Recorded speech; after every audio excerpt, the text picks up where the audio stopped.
Tonight, we're getting a closer look at the San Marco neighborhood, especially those who live along the St. Johns River. There's nobody out here. Really, I'm not really the type to get overexcited about, you know, hey, a hurricane's coming. I've been in Jacksonville forever, so most of the time, not a whole lot happens. Hey guys, I'm out here in the San Marco neighborhood, only a few hundred feet away from the St. Johns River, and we're already starting to see some of these roads flood, including right here on Cedar Street. Matthew, there was so much hype, and you need to evacuate, and then we didn't even lose power. San Marco is an area definitely prone to flooding, even when it's just normal rainfall. We were a little bit like, oh, this boy who cried wolf. You never, ever think that a hurricane is actually going to bring 3 feet of water into your house, especially if you live here your whole life. He's been living here his entire life, and he's never seen the water this high. We just decided to get out. We weren't really planning for anything bad to actually happen.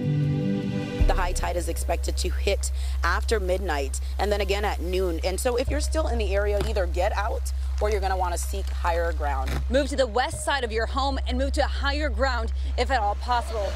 I am behind The news really amped it up, so we were a little bit afraid of the storm, but we, again, never dreamed it would be this bad. We're on the 2nd floor. We didn't think it'd be 6 feet. Thought it'd be a couple inches. We underestimated it badly. Not completely sure how we're going to be able to get out.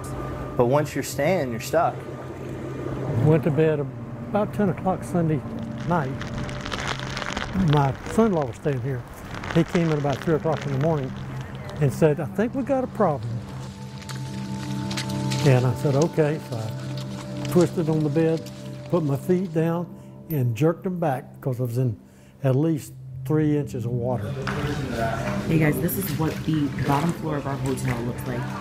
At 3 in the morning, my husband sent me the first text and said, honey, I just woke up and there's water coming in the corners of our room and the kids' rooms. An hour later, he texted me and he said, I just stepped down into ankle-deep water. He was like, look, the water's over my shoe, pouring in through the cracks. I had the TV on. I was watching you guys or somebody, you know, talking about the storm. And I'm running around as the water's coming in, and then it got up over the electrical outlets.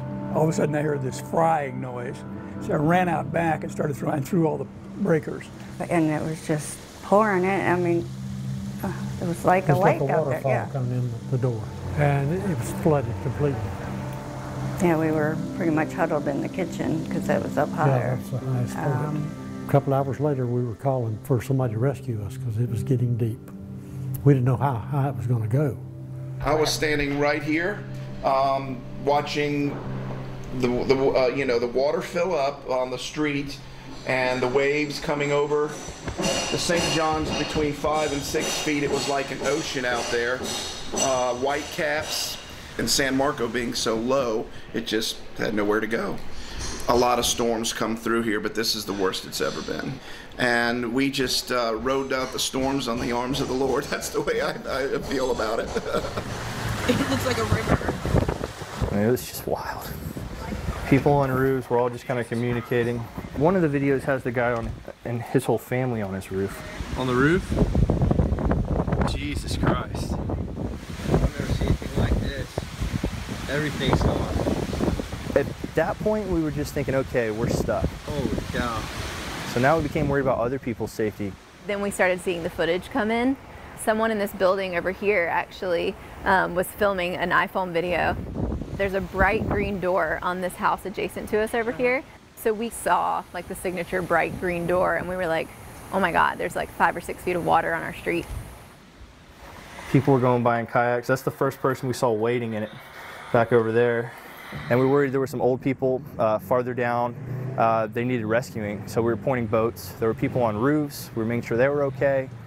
And there was an old man on the corner who was like coming out wading in it. We made sure he got picked up. And by the end of it, we were walking around in it, you know, just trying to help. This is San Marco Boulevard. I had a pair of boxer shorts on and a t-shirt. So I grabbed the cat, and I'm holding the cat, and we walked a block and a half in waist-deep water. Unbelievable.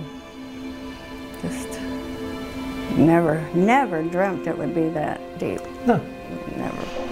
When we saw some pictures on Facebook The first one was just a street shot from Dance Trance toward us, but we could see. And then actually my two sons, I guess Tuesday around 4:15, they came and they took pictures for us. And then we really saw it because we could see the furniture, you know, over 2 feet up was just in water. I was just kind of standing there in shock, and because I don't, it's hard to believe that it happened, and then you just don't know what to do. You don't know what to do next. We're numb, completely numb. It's just, what do we do next? Just hope somebody will tell us what to do next.